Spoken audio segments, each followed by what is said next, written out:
This is the all-new Polestar 4, and it has one feature that I've never seen before. There is no rear window.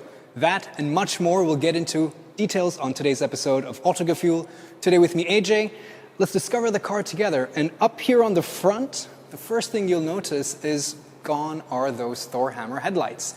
Now we have this double blade design, kind of separating the top and the bottom half with this body color. What do you think about it? I think it looks pretty good. In the middle, there's also the new Polestar logo, which is illuminated from the inside. Looks pretty cool at night. So while this is on when you get up to the car or approach the car, it turns off while you're driving. Aerodynamics are, of course, key when it comes to electric vehicles, and this has a coefficient of drag of 0.26. Now, that's not as good as the Tesla Model X, which is 0.24, but still better than the Polestar 3, which is about 0.29. The Polestar 4 is 4.84 meters long. It can be had with either 20 or 22-inch wheels. What you see here are the 22 inches. They look pretty good. The battery pack is the same across the two different versions. They're both 100 kilowatt hour gross, which means it's about 94 kilowatt hours net. The two versions are either the dual motor or the single motor. The single motor means that it's only rear-wheel drive.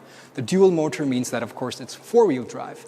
Now, in fact, the dual motor setup is the fastest accelerating Polestar car ever, and it goes 0 to 100 kilometers an hour in 3.8 seconds. It's pretty rapid. Now, the dual motor version, when the front wheels don't need to be powered, it can disconnect the electric motors so that it's a little bit more efficient and give you more range.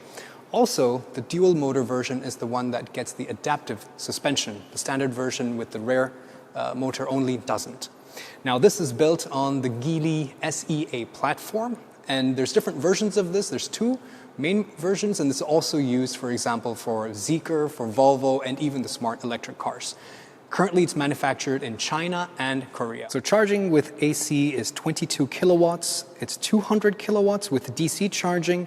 So from 10 to 80%, you can get that charged in about 30 minutes with fast charging. Heat pump is standard, and this is a lithium ion, but with the nickel manganese cobalt kind of chemistry. But we estimate this to be around 500 kilometers or about 300 miles. At the back, well, I think the design is quite subdued. It's got nice three-dimensional elements. I like this LED strip in the middle. The contours here will also play nice with light and shadow, but nothing too much to write home about. But what is the most interesting aspect back here is, of course, the fact that there is no rear window. And the truth is, I was speaking with one of the engineers here. In a coupe SUV, you're always compromising, either having a good headline in the back seat for the rear passengers or trying to compromise the space to have a bigger rear window. And it's never good for either of them. You don't have great visibility, nor do you have great headroom. So pick one. And they picked the interior.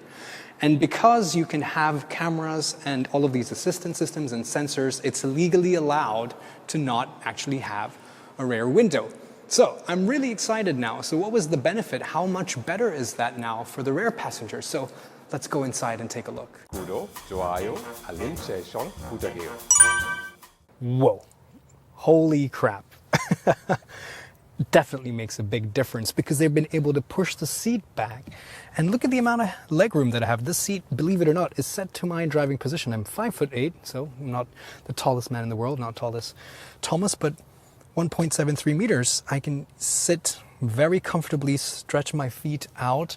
And yeah, this is a large glass area which lets in a lot of light. Even if I look straight up, I'm still seeing glass because it ends behind my head. So I really have this nice cocoon of glass. I'm like in this bubble. This can optionally be had as an electrochromic glass, which means you can change the level of tint.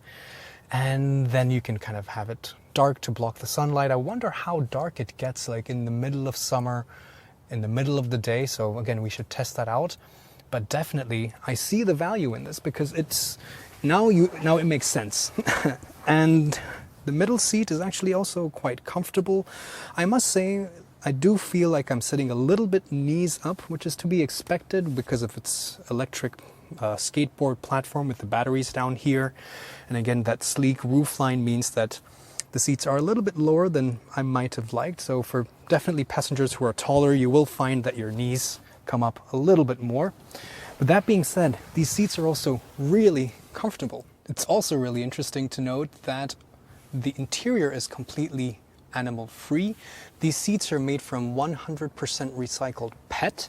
There's ISOFIX points with nice flaps so they don't get lost on the outside two seats only. And if I pull this handrest down, again, really nice and comfortable, but there's buttons on the side here, as you can see, and I can use them to increase or decrease the angle of recline on the backrest. So again, very easy to get comfortable back here. I really like this interior. What do you guys think? I really like these light colors because it makes the interior feel a lot more spacious. That coupled with that ginormous sunroof means that you will never feel hemmed in. The quality of materials, surprisingly, it's fantastic. And again, goes to show that recycled materials doesn't mean that they're subpar at all. Such plush, soft touch. I like the textile here. Even this is so soft. It's like a piece of furniture, really. So in general, definitely very nice. The ambient lighting is also really beautifully executed because it also goes through these pores, the perforation on these materials. Funny thing, actually, this is again a bit of a gimmick. The colors to change the ambient lighting is based on the solar system. So the theme is the different planets and the sun. So now when I choose the sun, you can see that it's all yellow, and then Mercury is white, Venus is purple, Earth is blue, and so on and so forth. So it's fun. I think it's a nice way of having this. I like that you have that connection to the Earth and the environment. So it all kind of ties in together. You know what I mean? Eco-friendly, sustainable Earth. There you go. I know what you're thinking. AJ, didn't you just say that there's no rear window? Why is there a rear view mirror? Well, first of all, it's a nice little mirror to look at your passengers in the back, but critically, if I flip that switch, this becomes a screen where we get a live feed from the camera that's mounted on the rear.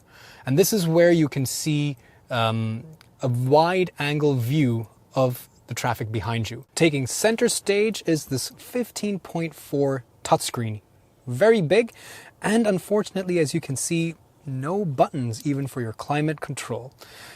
So let's see what we can do with it. First and foremost, you have the navigation on the left-hand side, and you have different tiles that you can use to customize other features like, the tire pressure, your phone, and things like that. This is actually a prototype. It's a pre-production, so these things are all not working perfectly at the moment. This is also a similar navigation system to what's currently available with the Polestar 2 and the Polestar 3. So it also means that you have, for example, if I were to navigate back home, it would look for charging stations along the way and show me how much time it would take to charge each of them. So all of that is incorporated with the navigation, again, in the final version. This, as you can tell, is clearly a Google map, but in fact, this entire system is based on Google. So you might even notice that there's the Google Assistant system here. So this is Android Automotive. So it's an entire operating system for the car, not Android Auto, which is phone mirroring. See, there's a key difference there. That being said, you can still use Apple CarPlay. To make the map bigger, you can simply swipe to the side or just toggle with the home button. Here in the main menu, again, you have several more options. We can go to the car status to see, for example, the tire pressure and turn on the tow mode, which again is quite critical for electric cars. There's also very interesting electric car specific controls and menus. For example, you can go here to the drive and turn on the creep function. You can also have a one-pedal drive, which is really useful in the city because you can have the regen so high that the minute you start letting off the accelerator pedal, it's automatically bringing you back down to a stop. So really easy in the city. You can also see different visualizations on the charge. So the status, you can schedule the charge, you can even charge devices out of the car. The steering wheel is very reminiscent of Polestar and Volvo. Very handsome looking wheel with that logo in the middle. Capacitive buttons, however. So again, once we're driving, we can give a better report on this. Furthermore, you can also check our current reviews of the other Polestar vehicles to get an idea, or the Zeekr as well. In the front, for the instruments, there's a 10-inch screen. It's actually quite nice, and it shows you just what you need to see because this car also comes as standard with a head-up display. So between a head-up display and this large infotainment, you have plenty of information that's visible all the time. Hence, no need of a very elaborate instrument cluster. Of course, this is again not a drivable version, so we cannot really explore anything here, but overall, I think it's executed quite well. I know you guys love stuff like this, so check out these frameless mirrors. Over here we have flush door handles and frameless windows. But what about the door closing sound, right? Let's check it out. Sounds pretty solid to me. Let's take a look at the trunk. This is 526 liters of boot space. Down here you have even more. Also a nice area to store your charging cable. You can also lower this, the floor so you have a little bit more volume as well. And again, you can tumble the seats down and they do fold fairly flat. So you do have a pretty decent loading area to stow longer items. Now the million-dollar question, is there a frunk? There's enough space for your cheeseburger, and that's about it. Well, but it comes with the safety triangle and some things like that.